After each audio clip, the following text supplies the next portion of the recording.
কাজ শুরু করেন। সোলো সিকোয়া জিমি উসোকে আক্রমণ করেছেন। সোলো সিকোয়া তার আরও ব্লাড লাইন মেম্বারগুলোকে নিয়ে এসেছেন এবং সোলো সিকোয়া নিজেকে হেড অফ দ্য টেবল, নিজেকে ট্রাইবল চিফ হিসেবে বারবার দাবি করেছেন। তিনি বলেছেন রোমান রেন্স তিনি তো উইক ট্রাইবাল চিফ ছিল, কিন্তু আমি স্ট্রং ট্রাইবাল চিফ। এভাবেই রোমান রেন্সকে প্রত্যেকটা সময় অপমান করতে থাকেন। কিছুদিন আগে পল হেইমেনকেও আক্রমণ করেছেন।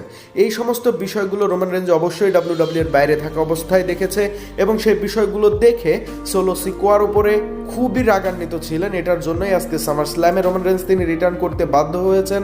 আর তিনি রিটার্ন করেই কোডি রোডসকে আক্রমণ না করে তার ভাই সোলো সিকোয়াকে সুপারম্যান পাঞ্চ এবং স্পেয়ার মেরে কোডি রোডসের কাছে হারিয়ে দিয়েছেন।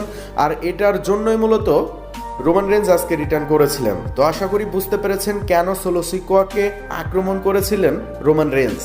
ভিডিওটি ভালো লাগলে অবশ্যই একটি লাইক দিবেন। ধন্যবাদ।